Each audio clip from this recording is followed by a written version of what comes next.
అందరికీ నమస్కారం అండి. మనం ఈరోజు సర్కిల్ 1లో మన కేఎంసి శానిటేషన్ విభాగంలో ఉన్నాం. సో నా వెనకాతలు ఇంతమంది వర్కర్స్ ఉన్నారు, వర్కర్స్. వీళ్ళంటే నాకు ప్రత్యేక అభిమానం. ఎందుకంటే మనం పడుకొని ఉన్నాం, వర్షం అవ్వచ్చు, ఎండ అవ్వచ్చు, లేకపోతే చలి అవ్వచ్చు. మన ఇంట్లోంచి కదలలేని పరిస్థితుల్లో కూడా వీళ్ళు ఏం చేస్తున్నారంటే మన కోసం వర్క్ చేస్తున్నారు. కోవిడ్ సమయం చూసాం. కోవిడ్లో మనం బయటికి రావడం లేదు. మన చెత్త ఏమైపోవాలన్నది మొదటి ప్రశ్న. యాక్చువల్గా చెత్త బయట పాడేయడానికి కూడా రాలేము. అలాంటి పరిస్థితుల్లో వీళ్ళంతా హార్డ్ వర్క్ చేసి సో వీళ్ళు వారియర్స్కి నిలిచారు. అయిపోయిన తర్వాత కూడా ఈరోజు కూడా ఏంటంటే మనకి ఎంతో అవేర్నెస్ క్రియేట్ చేస్తున్నారు. మోడీ గారు ఏమో చీపురు గడ్డ పట్టుకొని ఊడుస్తున్నారు, స్వచ్ఛ భారత్ అని చెప్పి ఆయన ప్రమోట్ చేస్తున్నారు.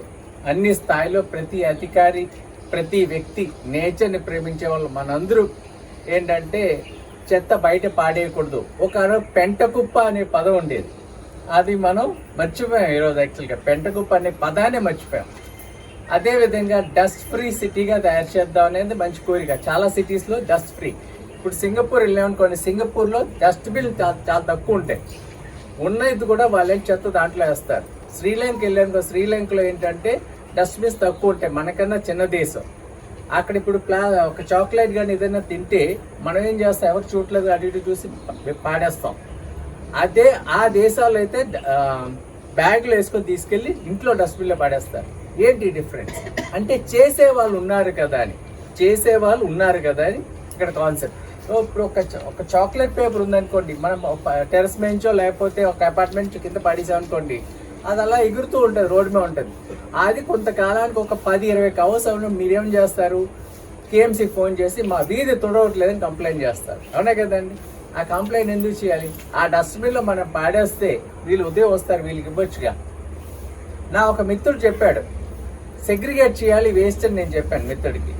తను ఏం చెప్పాడు తెలుసా అండి, నా బాబుని స్కూల్కి పంపడానికి ఉదయం మా ఆవిడకి సమయం సరిపోవట్లేదు, మళ్ళీ సెగ్రిగేషన్ ఎక్కడ చేస్తానని అడిగాడు. చూడండి మనిషిలో ఒక మెంటాలిటీ. చదువుకున్న వ్యక్తి అడిగిన ప్రశ్న అనమాట. సో ఏంటంటే ఈ సెగ్రిగేట్ చేసి వీళ్ళకి చక్కగా 2 డస్ట్బిన్లు మనకి ఇచ్చింది ప్రభుత్వం. ఆ డస్ట్బిన్లో వేసి ఇచ్చినట్లయితే అది ప్రాసెస్ చేస్తారు. తడి చెత్త ఏంటంటే అది మెన్యూర్ కింద తయారు చేయవచ్చు. పొడి చెత్తతో చాలా అద్భుతమైన ఐటమ్స్ తయారు చేయవచ్చు. పవర్ జనరేషన్ చాలా జరుగుతుంది. సో వీళ్ళు ఇంటికి వచ్చినప్పుడు వీళ్ళు కలిపి ఇచ్చేయడం, లేకపోతే ప్లాస్టిక్ కవర్లో కట్టించడం. ప్లాస్టిక్ కవర్ అన్నప్పుడు గుర్తొచ్చింది. ఆ ప్లాస్టిక్ కవర్స్ గవర్నమెంట్ ఎంత బ్యాన్ చేసినా మన సౌలభ్యం కోసం మనం వాడుతున్నాం.